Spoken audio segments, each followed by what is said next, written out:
Welcome to another episode of Women in Focus. Our woman in focus today is a poet, she's a writer, she's an artist, and she's an amazing woman. Her name is Rasheda Kabir, and she is our woman in focus today. Rasheda ji, you're most welcome in our program. How are you doing? I'm very well, thank you very much for inviting me, and I'm very happy to be here. So, as you came in, you gave me this card. Yes. Okay? You've painted this. Yes, I have. And beautifully written, and you said, "Dear Shushma, thank you with best wishes, Rasheda Kabir." That's today's date. And you also presented me with this lovely book. Yes. Can we talk a little bit about the book? Yes, I have written this book, and I'm very happy that I have written it. And it was just a chance that I started writing, because a friend of ours here in Vancouver had asked Shehnaz, when I was living in Saudi Arabia. Yes. Shehnaz sent me an email saying that a friend here, Ellen Basu, yes, she is writing a book about how different communities take care of their elderly parents. Yes. And how is it done in Pakistan? Ah. So I wrote a extract and sent her, and she liked it very much. Right. And she incorporated some of it in her book. Acha. And that gave me the incentive that I should write. And my family has been very supportive. My children and my husband said, why don't you write and give your feelings in black and white? Right. And that's how I started writing. So in this particular book, Ripples of Reason, My Thoughts. Yes. So you're talking about different topics. All different topics. Yes, about 16 different topics. And all the paintings that are in there, like this one, which is Winter Shadows, is all done by you. Yeah, all done by me. So you said in Saudi Arabia. So were you born in Saudi Arabia? No, I was born in Lucknow in India. Oh, wow. And then my parents moved to Pakistan in 1947. Acha. In fact, in 48. And they settled, my father was a surgeon and my mother was a homeopathic. Oh. So my father became the principal of the medical college, Fatma Jinnah Medical College in Lahore. Right. And I was educated in Lahore. And then how did you get to Saudi Arabia? That's a long story. Would love to hear that. When I was in East Pakistan, yes, there was revolution in 1971. That's right. Bangladesh came into being, and that was a time when we escaped from there because I was not a Bengali. And I didn't look like a Bengali, so no. I was not safe there. My husband's father came from a very prominent family of East Pakistan, from Dhaka, but he didn't speak Arabic because he didn't speak Bengali because his mother was Arabic from Saudi Arabia, and at home they spoke Arabic. Lovely. So I said, if a mob comes, and who will ask my husband, who's your father and who's your ancestry? When you don't speak the language. You don't speak the language, so we had to escape from there. So it must have been a very interesting move for you to move from Lahore to Jeddah. Yes, because when we escaped and came to Lahore, the war was going on between India and Pakistan. Right. And employment was not easy. And my husband was working for Burma Shell Oil Company. I see. He had a very good job. Right. And he was not finding a lucrative job in Pakistan at that time. So he decided to go to meet his mother in Saudi Arabia. Right. Whom he had not seen after his father had expired.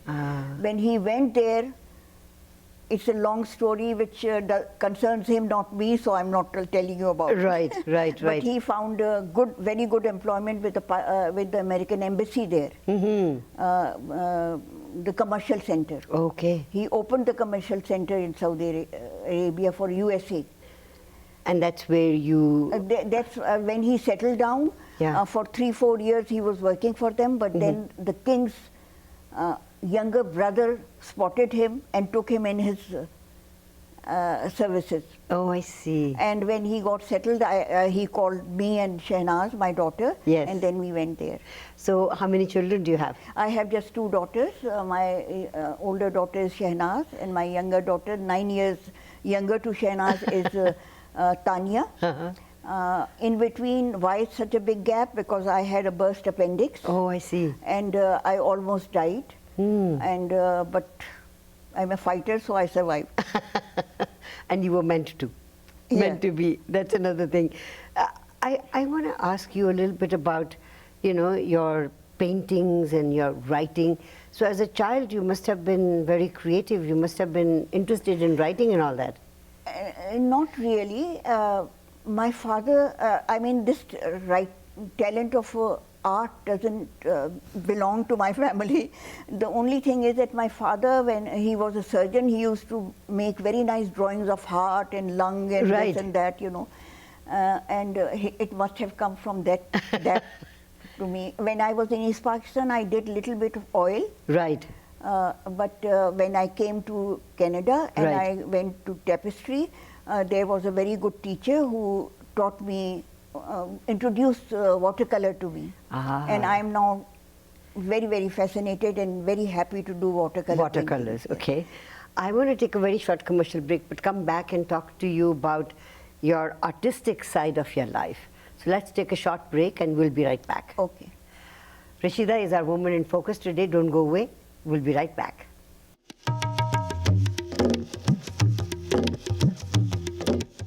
Welcome back to Women in Focus. Our woman in focus today is Rasheda Kabir. So we were talking about, you know, a little bit of painting here and there, but you don't think that you were born an artist. No, I You wasn't. acquired it.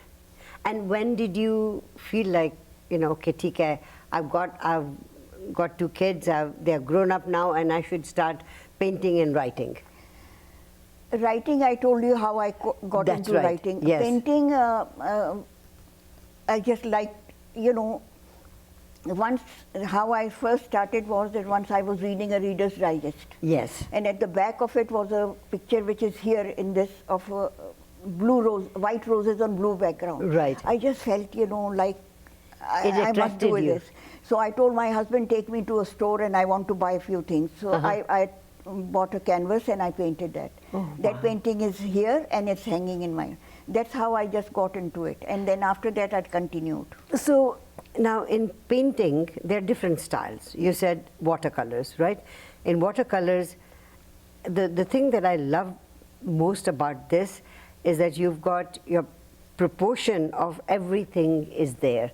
I mean, it doesn't, I mean, I can draw as well, but it's not at all proportionate. It's big and small, but if I look at this flower and I look at all the leaves around here, it's so proportionately done. So that feeling of... It just comes to me. Sometimes I'm surprised. I say, oh my God, I have done this. And I like it. That's beautiful. Now you mentioned that, you know, your friends call you and ask you to make these cards for them. So is it a business for you now?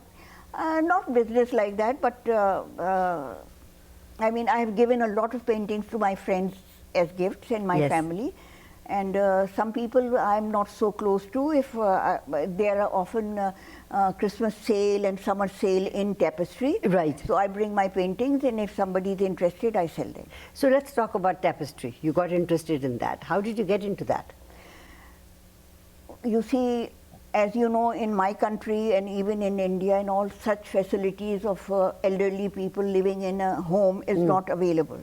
Not of a good standard. No. And socially, we are not keen to, you know... Send our parents somewhere, go somewhere. It was just my luck. I don't know how it happened. God must be happy with me that our real estate agent brought us to tapestry. And my husband was not well. That's another story I must tell you how we came to here. Yes. Anyway, and we just liked it. Shehnaz and Tahir were with me, and we accepted this condo and we bought it. And I am just, you know, many of my friends come from Pakistan, live here for a little while, and they say we can't adjust, we are going back. Yes. But since I dread the thought if I was living in an independent home and only my husband and I am cleaning and washing and cooking and looking after him. How would be able to do it? Yeah. My husband got very bad kidney problem. He was on kidney dialysis, and the facilities we get at Tapestry helped me to look after him and give him the proper treatment. So from Saudi Arabia coming to Canada, that must have been another interesting story. You know, what had happened was that in 2013, my husband got a stroke. Oh. And he was admitted in the hospital. Right. And the King's Hospital, because he was with the royalty, Royal a family. very good hospital. Yeah. That same morning, I went to see him in the hospital. I slipped there, I fell and broke my hip. Oh, no. My husband was not in a mental state to know what was happening. Right. And I was again admitted in the hospital, and my neighbor and my houseboy, whom we had brought from Pakistan, he was a cook and everything in my house, live-in help. Right. They looked after me, and then he and I were put in the same room. Right. He with mental state and I with broken hip. Anyway, then we used to talk to Shehnaz and Tahir and my other daughter, and they used to say, "Ki, Mummy, just leave everything and come to Canada," because once we had come for a visit here, they had sponsored us. And you liked the place? If they were living in Timbuktu, I would have gone there. Yeah, you know what I mean? I'm here because my children were here. Yes. They said, just leave everything as is. Yes. Material things don't matter. These are her words. Just come.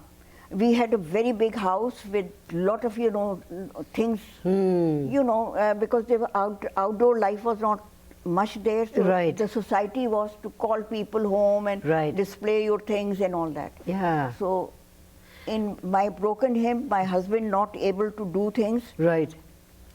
I managed to pack things and come here.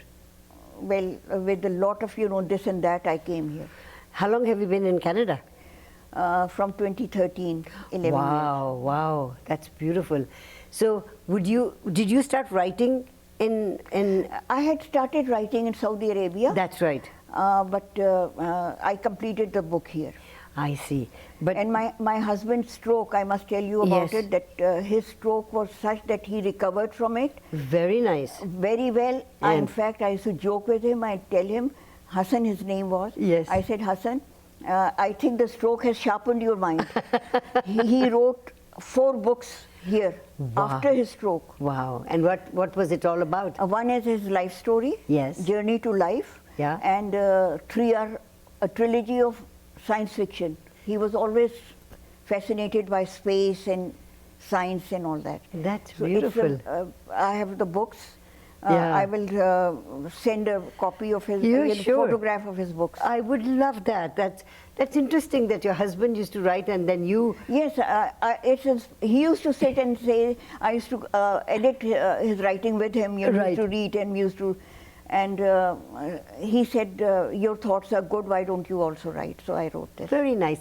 It's always very nice to have a couple, husband and wife, that, promote each other's. Enjoy the same thing. I'm going to ask you a few more questions about your artwork and about your children and grandchildren. Let's take a short commercial break and we'll be right back. Rasheda Kabir is our Woman in Focus today. Don't go away, we'll be right back.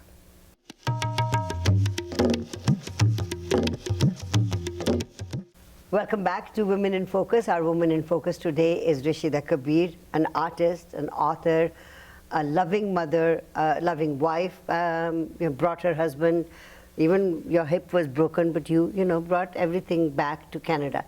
Now, you've lived on 3 different continents. You've lived in Pakistan, you've lived in Arabia, and now in Canada. Can you compare your lives with these 3 different places? My life was complete contrast in all these 3 places. I bet. I mean, in East Pakistan, I wore sari and, I was there with Hassan's Bengali family. That's right. And in Pakistan, of course, I was shalwar kameez, going to university and all. Yes. And in here, I'm in pants. And I'm coming from a very dry country to a very I have written a paper also about my first impression of Saudi Arabia. Right. When I entered, I have called it Black and White World. Wow. I looked at the women, they were all black. Yes. I looked at the men, they were all white. So I called it Black and White. Black and White World. Wow. And I have written many papers like that. Yes. They were read in tapestry in different occasions. Wow, that's just beautiful. So when you get an outlet of what you're thinking in either word or in the way you paint, I think it keeps you very energized. Yes, it does. I'm very busy the whole day. I'm writing my memoirs nowadays, my life, and I told my children that you will read it after I'm gone. Because it's personal and I've got things which I won't like my children to read about my love life and things like that. Let's talk about your children. You've got two daughters. Yes. Shahnaaz and Tanya. So were they both born in Pakistan? Yes. Shahnaaz was conceived in when I was in East Pakistan, Yeah. but I went to my parents because Yes. medical Yeah. environment there, and the custom is also The first child is born at, yeah. And Tanya was conceived in Saudi Arabia. Yeah. After 9 years Yes. of difference, and then again I went for delivery to Lahore to my Right. parents. Right. Yeah. And so both of them are here now. Both of them.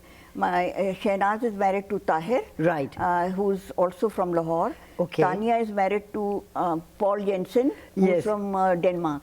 All right. Yes. And when your daughters wanted to get married, I mean, was your marriage a love marriage? Very much, yes.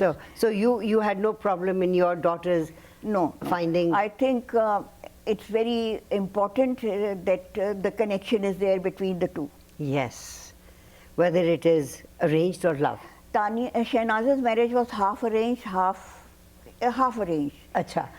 Because I was living in Saudi Arabia and I was thinking, where will I get a boy for Tahir's proposal came and I liked him very much. His family is very renowned in Lahore. Yeah. And parents want their children to be in happy. a household where you know that they'll be happy. Yeah, yeah. Right. I called Shahnaaz and they were introduced and they liked each other. That's very nice. But Tanya was completely her own. Her own. Her own liking. Second child, the first child listens to mom and dad, but the second one has got more freedom because parents know nothing is going to go wrong. Yeah, yeah. And I'm living in Saudi Arabia. It's a very closed society there. Right. And so how long did you live in Saudi Arabia? 41 years. 41 years. All my, most of my married life was right. there. And I was, Hassan and I had fallen in love and we were at first sight, I must say, not knowing each other at all. But we had a very good relationship. And I think he loved me more than I loved him. Which is always nice. Parents do say, marry the person who loves you the most. And I know the value of love between two people. Partners. Isn't that just beautiful? So where do you see yourself? I mean, you're busy. You said at Tapestry you're very busy. You're doing things all the time. What do you want to do that you think you haven't done yet? I'm one of those fortunate people who don't want to do any more. Yeah. I want to live a comfortable life, be good to my... I have lost my husband 2 years ago. Yes. And I want to be good to my children and my grandchildren, and I want them to love me and like me. And how many grandkids do you have? Shahnaaz has 2 boys. Yes. And Tanya has 1 daughter. Lovely. So you've got 3 grandkids and you get to see them all the time. All the time, yes. And Tapestry is happy getting all your cards. But you have to write books now. You have to write your memoirs. I'm writing, yeah, I'm writing. How much have you done of it? About 70 pages I have written. Oh, that's very good. And they keep telling me to write about my parents. Yes. Their life was also a love marriage. Isn't that, at that time? Beautiful? I think stories like that, if you remember them, you must pass them on. Because, you know, during partition and all that, lots of stuff was lost. Oh, yes. And people have lost a lot of stories. Yeah. But if you remember all those stories and you can tell your children, Yeah, that will be fantastic. Yeah, their friends say that what I'm doing is a very big job, that is keeping the record. Yes. For them and my grandchildren to And follow. for generations to come and see how life used to be prior to that. Well, I am so happy that I got to talk to you. I know that you mentioned when we were talking earlier that you did not speak in Urdu or not well, but you are writing in Urdu as well. Yes, somebody said a very good thing to me. He said that at advanced age, people go back to their life, and often they are talking about their old life, how their childhood and all childhood and their adulthood. And perhaps I am going back to Urdu in that direction. I think it makes sense. I think it does. But you've written poems in Urdu. Yeah. I've written about how the world is a tamasha. I've written my story, I call it Dastan. Yeah. My story with my husband, how I, So you're going to write it all in Urdu? Yes. But it won't be in English? No. You can't translate Urdu poetry in English. No, you cannot. It's so different. It loses its essence. Yeah, Yeah. I can, my tapestry friends keep telling me, tell us all about it. I may write, Then I have written about what a nice world God has given us, this world. Those kind of poetry in poetic form. That's beautiful. I am so glad that your daughter talked to me and asked me to interview you. It's beautiful to meet a person who has blossomed throughout her life and has done so much. I'm an Asian living in a very Western setup of about 150 people there. Yes. And I'm proud to say that I'm a very liked and appreciated resident at Tapestry. Lovely. I knit, I stitch, I paint, I'm taking part in all kind of sports, yes. Whatever they offer, yes. and what not. I do everything there. Good for and you. And they just, like me. And you should continue doing that. As long as my health continues. Thank you for being a woman in focus today. Thank you very much for inviting me, and I'm very happy to be here. Thank you. Rasheda Kabir has been our Woman in Focus today. Don't go away. We'll be right back.